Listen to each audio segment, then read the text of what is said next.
नमस्कार दोस्तों। हाल ही में सोशल मीडिया पर एक खबर काफ़ी ट्रेंड पर है कि कैम्ब्रिज विश्वविद्यालय में पढ़ रहे शोध छात्र ऋषिराज पोपट ने संस्कृत भाषा पर अपनी रिसर्च में महर्षि पाणिनि की 2500 साल पुरानी गलती को ठीक कर दिया है। आखिर क्या सच में महर्षि पाणिनि की गलती थी या फिर शोध छात्र राज पोपट व कैम्ब्रिज विश्वविद्यालय की टीम ने इसको गलती के रूप में प्रकाशित किया या फिर सोशल मीडिया ही इसको महर्षि पाणिनि की गलती बता रहा है? आखिर क्या है पूरा सच? आगे जानिए। मैं यहाँ आलोचनात्मक रूप से यह बात स्पष्ट करने वाला हूँ कि क्या वास्तव में महर्षि पाणिनि की यह गलती थी या फिर इसे अपनी प्रसिद्धि के लिए गलती के रूप में प्रस्तुत किया जा रहा है। आइए जानते हैं इसके बारे में पूरी जानकारी।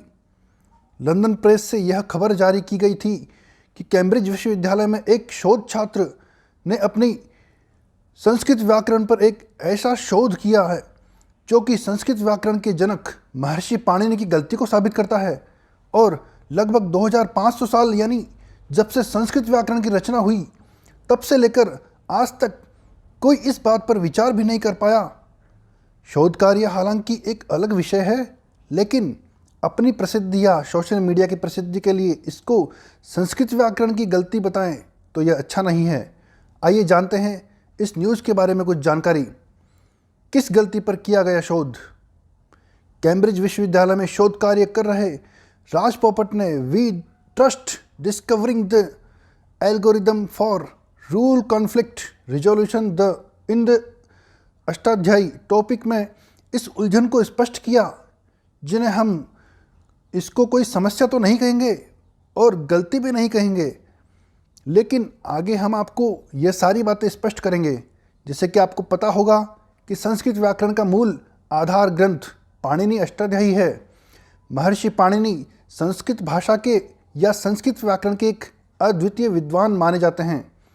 महर्षि पाणिनि ने संस्कृत व्याकरण को आधुनिक रूप देने के लिए एवं सुव्यवस्थित करने के लिए एक अष्टाध्यायी नामक ग्रंथ की रचना की, जो कि हजारों सालों से आज तक पढ़ाया जा रहा है और अभी तक इसमें किसी भी प्रकार की त्रुटि का कोई जिक्र भी नहीं हो सकता है। कैम्ब्रिज विश्वविद्यालय के छात्र ऋषिराज पोपट ने जो शोध किया वह कुछ विशेष शोध तो अवश्य है, क्योंकि वर्तमान के परिप्रेक्ष्य में संस्कृत भाषा का आधुनिकीकरण करने के लिए इस शोध की आवश्यकता जरूर होती है।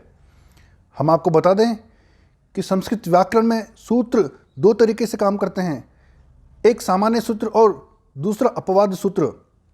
इसको आप ऐसा भी समझ सकते हैं कि जैसे कोई सूत्र कार्य कर रहा है और उसी सूत्र का एक बाधक सूत्र बन जाता है, जो कि कुछ लिमिटेशंस यानी अपनी सीमाएं बना देता है, तो उसे अपवाद सूत्र कहते हैं।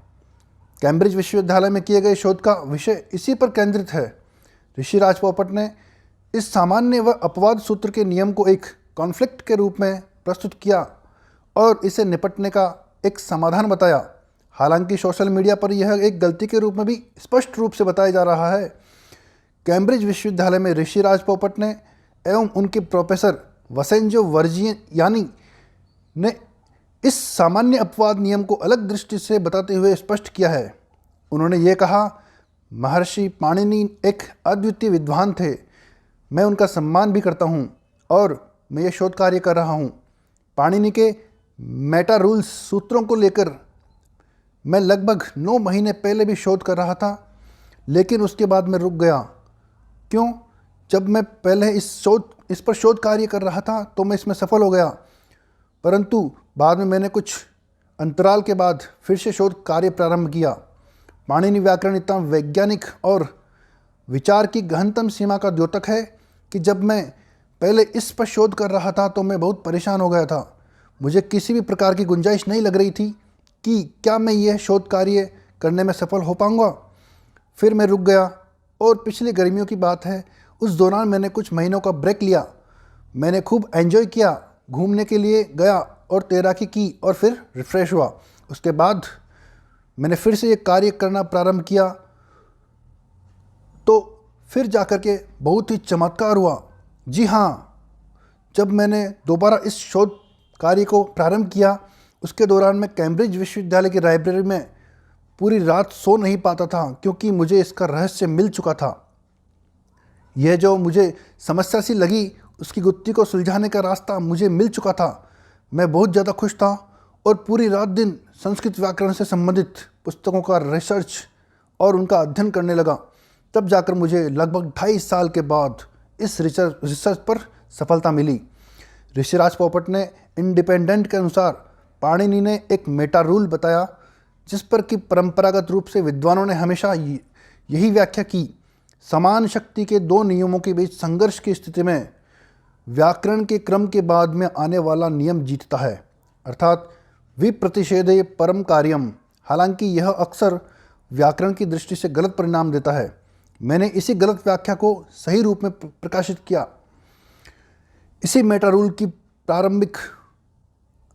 पारंपरिक व्याख्या को रिसर्च स्कॉलर ऋषिराज पोपट ने ऐसा कहकर खारिज कर दिया कि पाणिनि का इस समान दो शक्ति यानी दो नियमों के बीच के स्थिति वाले नियम का मतलब पारंपरिक व्याख्या के तौर पर लिया जाता है वह नहीं है, बल्कि एक शब्द के बाएं एवं दाएं पक्षों पर लागू होने वाली नियम की बात की जा रही है, जो कि आपको यहाँ पर दिखाया जा रहा है। ऋषि राज पोपट ने बताया कि मैंने निष्कर्ष के तौर पर यह निकाला कि महर्षि पाणिनि ने बिना किसी अपवाद रूप में व्याकरणिक सूत्रों का निर्माण किया एवं अपने सर्वश्रेष्ठ सुदृढ़ व्याकरण को स्थापित किया है। हम आपको बता दें कि हमारे भारतीय मूल के छात्र ऋषिराज पोपट ने जो ये कार्य किया वह नितांत ही सराहनीय है, लेकिन उन्होंने ये कहा है कि यह पारंपरिक व्याख्याकारों की एक गलती है, न कि महर्षि पाणिनि की। महर्षि पाणिनि ने किसी प्रकार की कभी भी कोई गलती नहीं की है, बल्कि आज से पिछले 2500 साल यानी जब से पाणिनि व्याकरण की संरचना हुई तब से इस नियम का जो अर्थ लिया जा रहा है वह गलत है। यह सामान्य उत्सर्ग अपवाद नियम जिस अर्थ में सभी व्याकरण वालों ने लिया वह गलत है। उनका यह रिसर्च कार्य अत्यंत सराहनीय है। विशेष रूप से इस कार्य को पाश्चात्य लोगों ने काफ़ी सराहा है। उन्हीं का अनुसरण करते हुए भारत में भी ये काफ़ी ट्रेंड पर चल रहा है। इस दौरान काफ़ी बातें ऐसी भी हैं जो सोशल मीडिया पर गलत तौर पर प्रकाशित की जा रही है। यहाँ तक कि कैम्ब्रिज विश्वविद्यालय के प्रोफेसर वसेंजो वर्जिनियानी आदि कुछ ऐसी बातें कर रहे हैं जो उनके संस्कृत व्याकरण की अज्ञानता को दर्शाते हैं। मैं इस सूचना के प्रसारकों को एवं पाश्चात्य शिक्षा के प्रोफेसर को यह जरूर बताना चाहूँगा कि हमारी संस्कृत व्याकरण परंपरा में पाणिनि के बाद बहुत सारे मनीषी हुए हैं जिन्होंने संस्कृत व्याकरण पर महान से महान ग्रंथ लिखे हैं, लेकिन उन्हें इस प्रकार की कोई गलती महसूस नहीं हुई। तो दोस्तों, आपकी इस विषय में क्या राय है नीचे कमेंट बॉक्स में ज़रूर बताएं। संस्कृत व्याकरण के इस शोध कार्य पर आपका क्या कहना है यह भी ज़रूर बताएं। और अगर अभी तक आपने इस चैनल को सब्सक्राइब नहीं किया है तो प्लीज़ कर लीजिए। ऐसे ही इंटरेस्टिंग जानकारी के लिए बेल आइकन को भी प्रेस कर लीजिए। धन्यवाद।